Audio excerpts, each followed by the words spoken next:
Bonjour à tous, bienvenue au Parlement européen pour Ici l'Europe. L'actualité reste dominée par deux grandes thématiques. La Grèce d'abord, qui vote le 20 septembre. Alexis Tsipras remet son mandat en jeu, ce qui pourrait bien changer la donne en Europe. Nous en débattrons dans quelques minutes avec nos invités sur ce plateau. Et puis, deuxième grand sujet qui divise profondément les Européens, les migrations. Les 28 ne sont pas parvenus à s'entendre sur un système de répartition des réfugiés. Nous en parlerons avec notre grand invité du jour. Il s'agit de Brice Hortefeux, ancien ministre de l'Intérieur de Nicolas Sarkozy, aujourd'hui député européen. Il dénonce le système des quotas que voudrait imposer la Commission. Retour en plateau pour parler de ce scrutin très attendu ce dimanche à Athènes et dans l'Europe entière. En effet, rappelez-vous, en janvier dernier, la gauche radicale de Syriza avait remporté une grande victoire avec 36% des voix contre 28% à peine pour la droite à l'époque, en promettant d'ailleurs aux électeurs la fin de l'austérité. Alors, après 6 mois de négociations très dures avec les créanciers, l'Union européenne, le FMI, le Premier ministre Alexis Tsipras avait finalement signé en juillet un nouveau prêt pour son pays, au prix d'ailleurs de nouvelles mesures de rigueur, ce qui a provoqué la scission au sein de Syriza et sa démission du poste de Premier ministre et les fameuses élections anticipées que nous allons commenter aujourd'hui avec nos invités. Stellos Kologiou, bonjour. Bonjour. Vous êtes député européen de la gauche unitaire européenne ici au Parlement, mais vous soutenez, vous le précisez bien, Alexis Tsipras, parce qu'il y a un certain nombre de frondeurs maintenant dans ces rangs. Vous n'en faites pas partie. Vous êtes face aujourd'hui à Godlieve Quisthoudt-Rowohl, bonjour.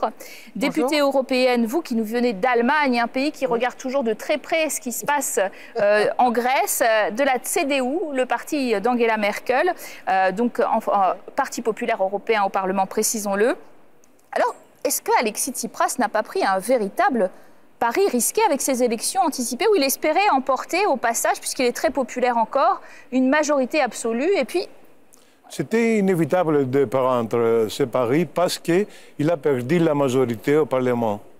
Et comme une quarantaine de députés ont voté contre l'accord final avec les créanciers au mois de juillet, il était obligé de, encore une fois, demander le mandat.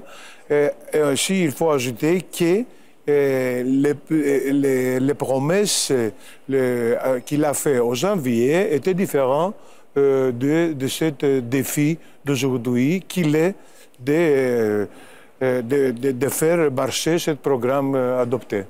Alors, est-ce que justement, quand on parle de ce programme adopté, on l'a dit, qui était important pour l'Europe, qui a mis un peu à plat la zone euro et qui l'a stabilisé en quelque sorte, est-ce que tout pourrait être remis en cause? Est-ce que vous craignez quand même, avec ces élections, eh bien justement que beaucoup de choses soient à nouveau en chantier? D'abord, je crois que la crainte, ce n'est pas une catégorie pour faire de la politique parce qu'avec toutes les crises qu'on a au jour d'aujourd'hui, on ne ferait plus rien du tout si on commence à craindre. Alors, crainte, mais je crois que Tsipras a appris quelques leçons. Il a fait des tas de promesses pendant la campagne électorale, avant janvier, et puis il a contemplé la réalité. À mon avis, ce qu'il a agréé, je crois que c'est tout à fait acceptable. Je n'ai pas l'impression qu'il y a beaucoup d'alternatives, alors on devra bien continuer plus ou moins sur cette piste. Alors quand on parle d'alternatives, ce qui est vrai, c'est que jusqu'au bout, jusqu'à la dernière minute, eh bien, à la fois la gauche radicale de Syriza et la droite de Nouvelle Démocratie, qu'on croyait pourtant véritablement enterrée, étaient au coude à coude dans les sondages pour cette élection. Lundi, lors du dernier débat télévisé, leur leader Alexis Tsipras d'une part et puis Evangelos Memarakis se sont affrontés sur les questions liées à l'immigration et à l'économie. Rappel des faits tout de suite. La gauche et la droite se disputent les électeurs encore indécis. Alexis Tsipras, emblématique leader de Syriza, a vu sa popularité chuter après l'adoption du plan d'aide européen en juillet. Du pain béni pour son rival conservateur. Monsieur Tsipras insiste, même après avoir signé le plan d'aide et s'y être montré favorable, il dit que tout ce qu'il a signé était injuste, que ce sont des mesures difficiles et qu'il ne veut pas les appliquer. Tsipras avait promis d'en finir avec l'austérité, mais il a été contraint d'accepter le plan d'aide. Le mois dernier, le Premier ministre démissionne, sa majorité risquait de s'effriter. J'ai dit la vérité au peuple. Je n'ai pas dit quittons l'euro, j'ai dit trouvons un meilleur accord. Et on a eu un nouvel accord qui présente des difficultés, mais qui nous donne un futur et qui nous ouvre la route vers la croissance et la stabilité.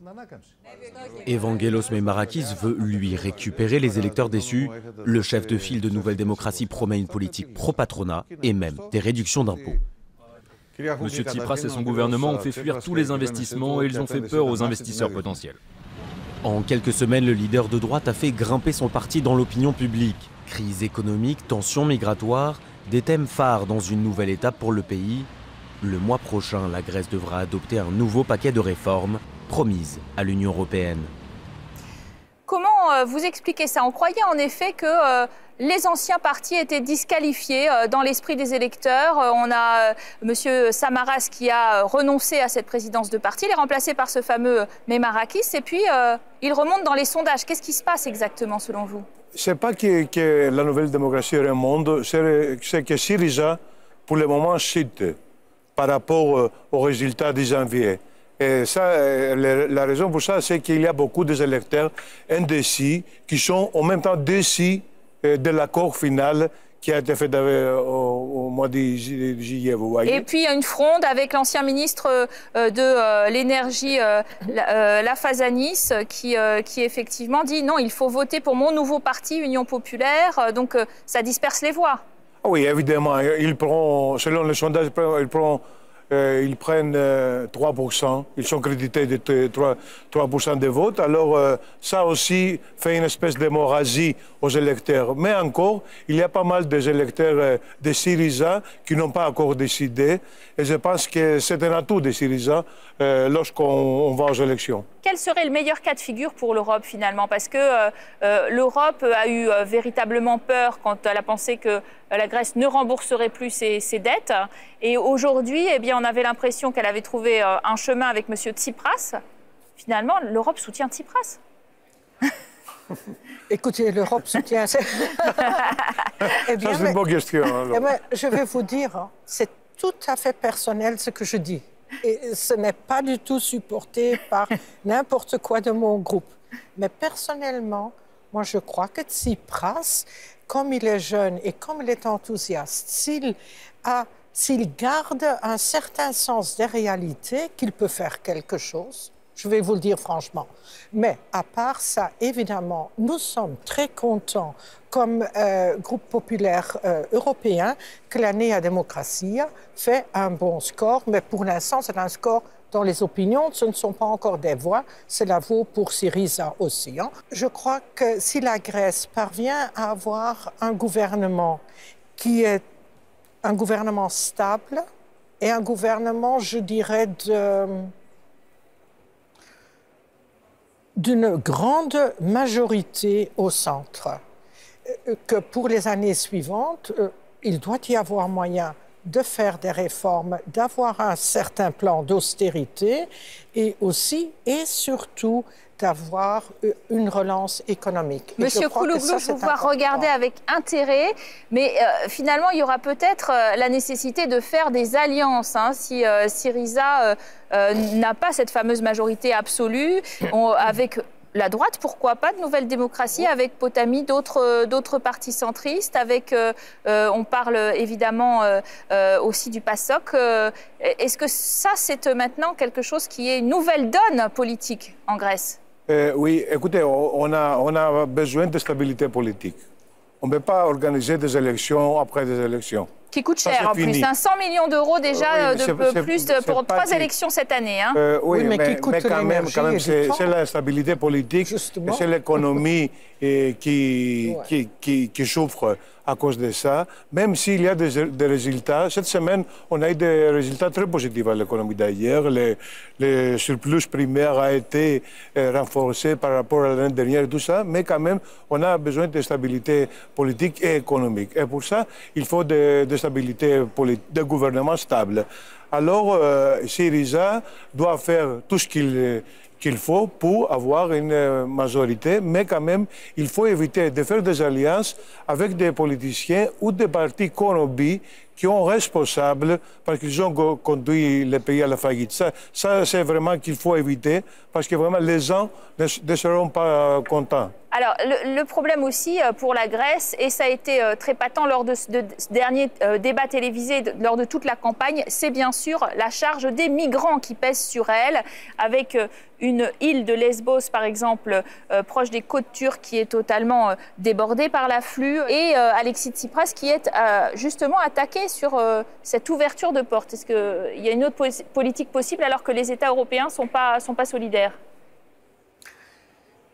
La politique de la migration n'est pas une politique européenne.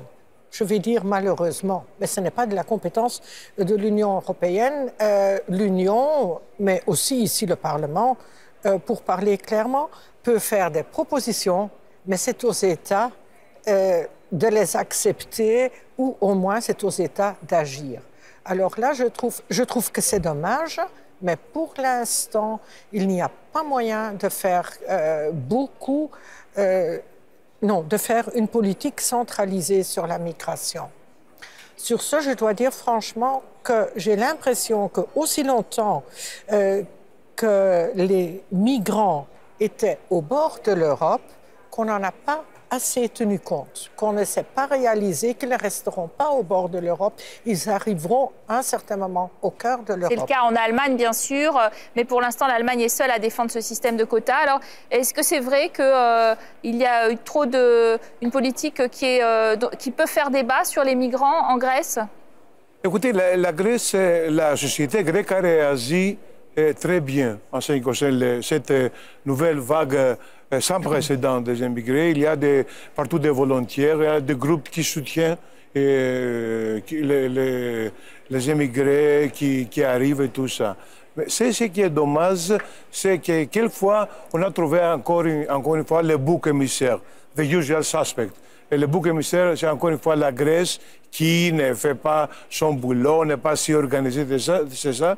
Tandis qu'évidemment, il y a pas mal de problèmes quant au service public qui a été démantelé à cause de ces dernières années d'austérité, moins de fonctionnaires, les hôpitaux ne marchent pas très bien ou ne marchent pas du tout quelquefois. Alors, et l'autre dommage, c'est que, comme c'était le cas avec la politique d'austérité et la crise économique, l'Europe doit maintenant faire approuver des solidarités. Alors justement, c'est amusant parce que regardez, vous êtes aux deux bouts de l'échiquier politique au Parlement européen ici, et là vous êtes d'accord sur l'idée d'une répartition par quota des réfugiés pour que chacun prenne en charge sa part du fardeau, puisque la Grèce, vous êtes un pays d'arrivée, puis l'Allemagne, vous êtes un pays évidemment où 800 000 demandeurs d'asile ont fait leur demande précisément quand même cette année. Justement. Oui, mais on en est loin, ça ne marche pas pour l'instant. Non, ça ne marche pas pour l'instant. Je crois qu'on a complètement sous-estimé la taille et l'actualité de ce problème. D'ailleurs, je vais vous dire franchement, on ne parle presque plus de la Grèce et de l'euro en Allemagne. On parle des migrants, on parle des réfugiés. Et il y a eu une vague d'aide. On les a accueillis dans les gares, surtout à Munich, etc. On fait beaucoup. Mais nous avons, par exemple, aussi un centre qui a été prévu pour à peu près 1000 migrants. Jusqu'il y a 2 semaines, il y en avait 1600. C'était déjà un peu serré. Ce matin, je viens d'entendre qu'il y en a 4000.